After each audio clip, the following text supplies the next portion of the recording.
You can introduce yourself and say who you are if you want. I'm Fred, friend of Alistair from Oxford City. So yeah, I read the executive summary. I'm just going to try and summarise it, but might be scatterbrained. Okay, so this report was commissioned in April. Outside. And they... Fred. Yes? Speak into the microphone. I'm not... Maybe you should go and stand at the front. What do you think? Yeah. Like that. Apologies for the... Can we get a celebration over there? Yeah, everyone's like big hello. Okay, no, you need to hold it. I'm sure they love that. Yeah, kiss it just. Okay, can you hear me? I can hear you. Yeah, just, Okay. let's just... So the report focuses on the military operation called Castle Edge, which is roughly 3 weeks from the end of December to 18th of January. Goldstone appealed to everyone for cooperation. Israel was not particularly cooperative, so they had to rely on Egypt to get through into Gaza Strip.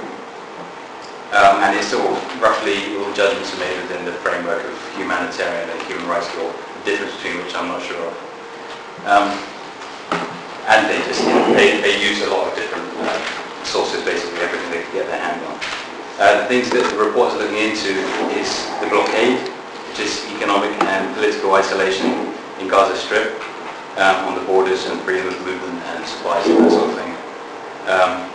And also the military operation, which is into two parts, which is there's an air base which started on the 27th, which lasted about a week, which is airstrikes and bombings and stuff. And there was an air and land phase 2 weeks following that, and the Navy during that time was also shelling the coast. 1,400 roughly, lots of different figures, but they all roughly sent around 1,400 Palestinians dead. Over that period of 3 weeks. And 12 Israelis were killed in that time, which is amazing itself. And 4 of those, well, a quarter of all of them. Yeah? We can't hear a word you're saying. It's exciting. Just believe me. A quarter of all Israelis killed during that period were friendly fire accidents.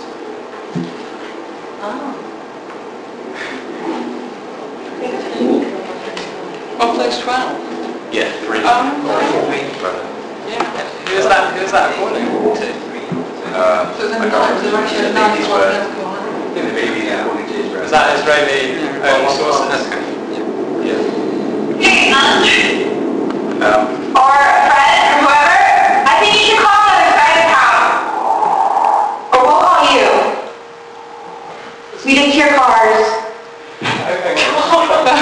We can hear cars on your end sometimes as well. Sorry, you want to start it again? Okay, just Do they want to start it again? Do you want to start it again? Yeah, we didn't hear anything, so you're going to get a call from a different account. You're going to answer it. Okay. Yes? Okay. If we can hear you perfectly fine, why couldn't we hear Fred? I think, that's what I'm saying. Is it the connection or was it maybe We're Fred fine didn't here. shout? Yeah, you need to read it out. Okay, can you hear us now? Yeah, that's much better. Good. Alright, so turn the speakers open for this one. We don't need video anyway. Okay. Hang on just a sec, we're getting some speakers. Okay. Thanks everyone, sorry about this. That sounds much better. Are they ready? I don't think so. No.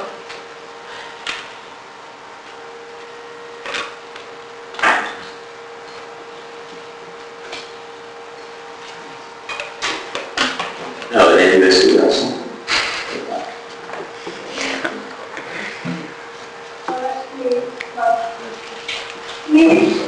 I can swing right there. I think dude. Is this it? No, what was the other one? Alright, the plug to our... Oh, okay. So I guess I can ask this on the table. So people are...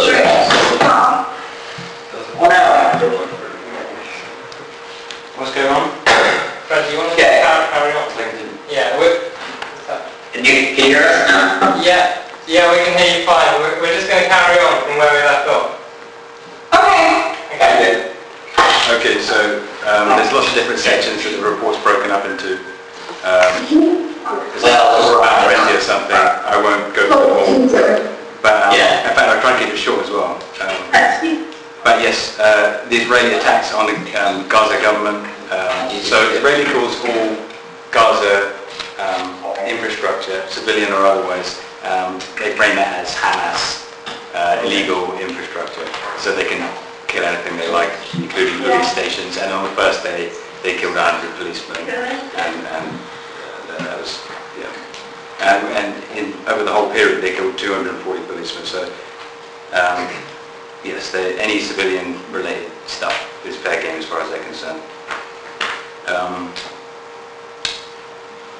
Now, on the obligations in Palestine to protect its own... a second, for a second. Yeah. What's that? So we can hear Alistair perfectly fine, but we can't hear you at all. Are you guys in different places? Can you be close? I think I need to stuff it in my mouth. Hello? Hi. What's your name, by the way? What? What's your name? Yeah, it's fine. He's just looking around. Okay, on the obligations of Palestine to protect its own citizens, the armed groups did behave badly under international law by firing from within their own, within built-up areas and so forth. So yeah, that is for on their part. The obligation of Israel to protect the civilians from their own activities, well, they made good efforts with advanced warning systems, leaflets and so forth, but these were judged largely ineffective because some of them were false and they were unspecific. Yeah, okay, alright, I'll skip through. There were also many deliberate attacks against civilians, where they're just wiping out the infrastructure, they bulldoze farms, they blow up houses, they ram Palestinian civilians into houses and blow up the houses. They shoot people when they're fleeing, white flag or no.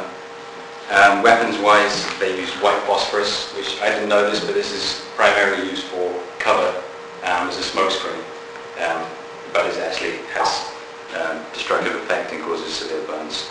And flechettes, which are another kind of nasty weapon, which are an area weapon. You can't target anything, so you just spray civilians. In one case, I think they killed 11 people who were mourning, just a family and their neighbours.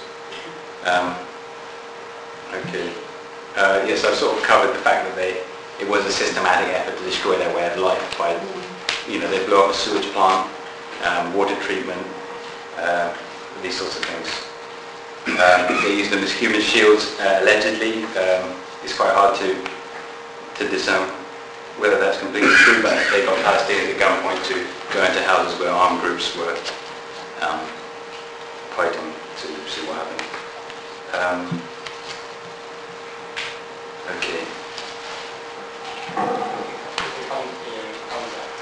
Okay. Well, yeah, we'll wrap up with the time you want. Okay. There was some debate over whether Palestinians were using hospitals and UN buildings and ambulances to hide in, but this Goldstone report sort of says it's really indeterminate, and certainly it appears in the judgment of Goldstone that that's not the case at all, although Israel certainly claims it is. And since then, the West Bank and East Jerusalem has seen far higher violence and restrictions on movement. I think that is a very vague summary of the pilot. What's his name?